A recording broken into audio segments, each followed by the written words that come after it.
जय श्री कृष्णा। सभी भक्तों का स्वागत एक बार फिर से कृष्णा डिवोशन भक्ति चैनल पर।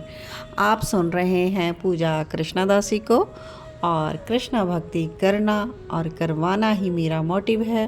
तो इसी उद्देश्य को साथ लेकर चलते हुए कृष्ण की भक्ति में, कृष्ण की रजा में रहते हुए हम भगवान श्री कृष्ण से अपने मन को लगाए हुए उनकी अमृतमय कथा श्रवण कर रहे हैं। तो आप सभी पिछले भाग तक श्रवण कर चुके हैं रुक्मणी जी का हरण किस प्रकार से हुआ।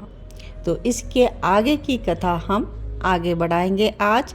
लेकिन उससे पहले जो भी भक्त न्यू आ रहे हैं चैनल पर, वो चैनल को एक बार सब्सक्राइब ज़रूर कर लें और बेल आइकॉन प्रेस कर लें, ताकि यह अमृतमय कथा के जितने भी एपिसोड या भक्ति वीडियोस पोस्ट हो रहे हैं कृष्णा डिवोशन प्रभु श्री कृष्ण के चैनल पर, वो आप सभी तक सुलभता से पहुंच सके। तो आइए बढ़ते हैं। आज का भाग है 262 रुक्मणी कृष्ण।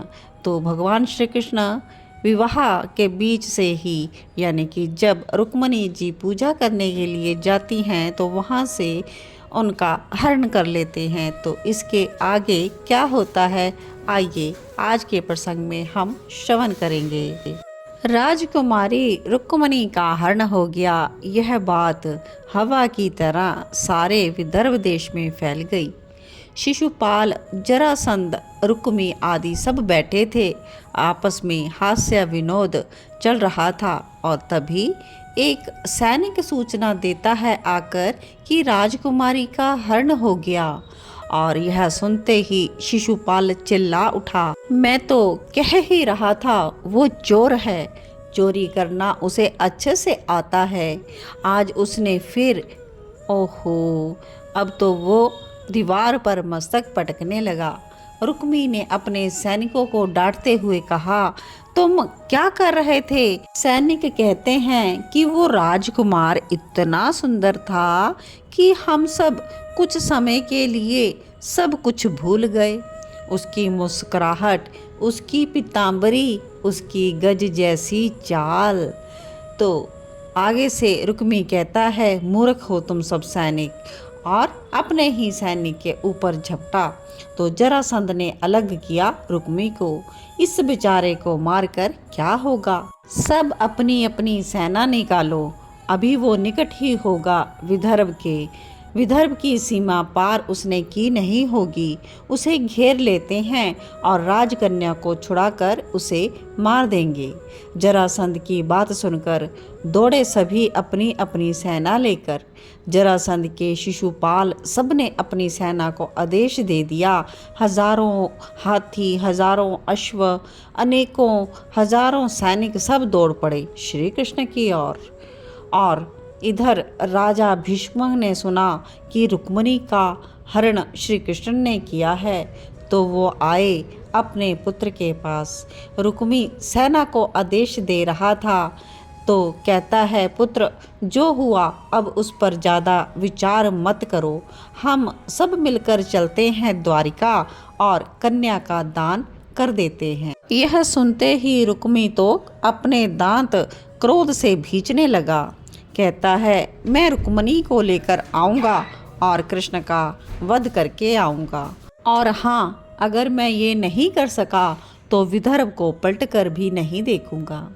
और पीछे से भीष्मक पुत्र पुत्र करके बोलते रहते हैं, लेकिन रुक्मी आज नहीं सुनते अपने पिता की।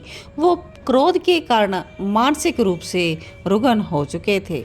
इसके आगे नेक्स्ट सीन है, श्री कृष्ण रुक्मिणी जी को लेकर जा रहे हैं रथ पर, तो आगे से जरासंध की सेना आ जाती है। तो श्री कृष्ण रथ को पीछे मोड़कर दूसरे मार्ग से निकालना चाह रहे थे कि पीछे से शिशुपाल की सेना आ जाती है और रुक्मिणी घबरा जाती हैं कि नाथ, हम लोग गिर चुके हैं। अब क्वेश्चन मार्क हो जाता है उनको कि अब क्या होगा, पर श्री कृष्ण शांत ही बने रहे। और उसी समय पीछे से एक शंख ध्वनि गूंजी, बलराम भैया, श्री कृष्ण ऐसा बोल पड़े। ये कौन है? रुक्मणी ने पूछा। हमारे बड़े भैया हैं। वो देखो रुक्मणी, संपूर्ण यादवी सेना को लेकर पहुंच चुके हैं और टूट पड़े थे शिशुपाल की सेना के ऊपर काल बनकर बलराम जी। देखते ही देखते हजारों सैनिकों को काल का ग्रास बना दिया।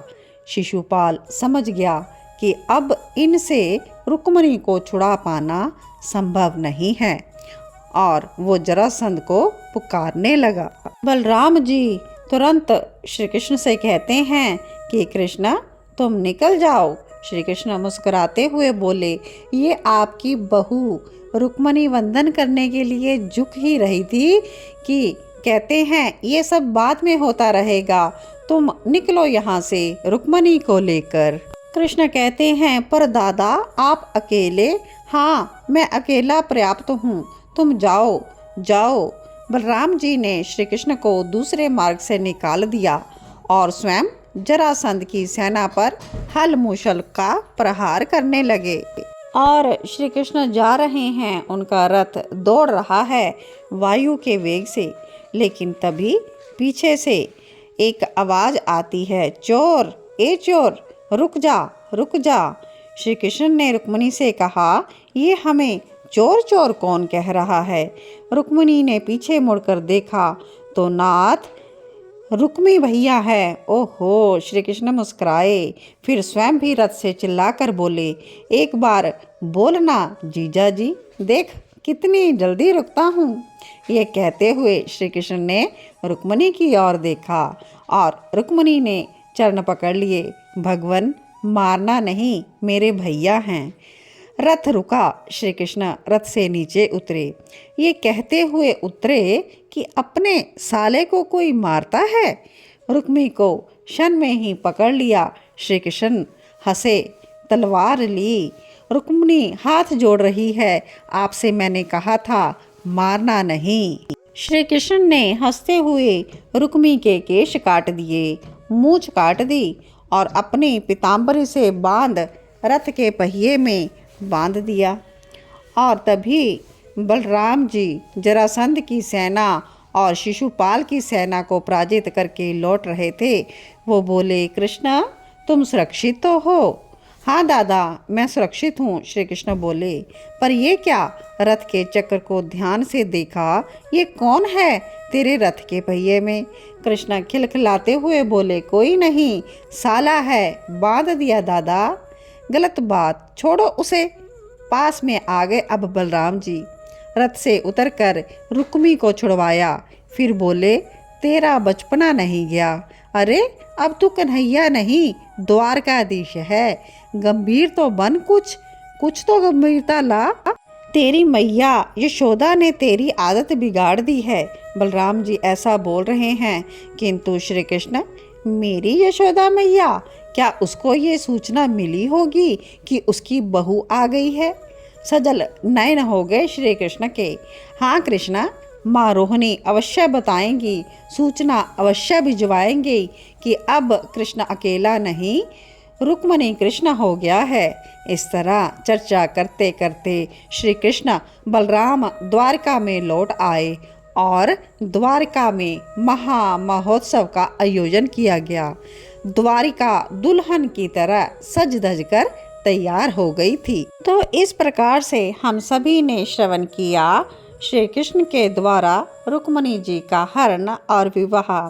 तो इसके आगे की कथा कि किस प्रकार से यशोदा मैया श्री कृष्ण और रुक्मणी बहू का स्वागत करती हैं और किस प्रकार से द्वारिका में उत्सव महा उत्सव मनाया जाता है, और बहुत सा आगे की कथा हम श्रवण करेंगे। लेकिन इससे पहले हम आज की कथा को विराम देंगे, क्योंकि जो वीडियो है बहुत लेंथी हो जाता है। तो आगे की कथा हम धीरे धीरे अमृत रस ग्रहण करते हुए श्रवण करेंगे।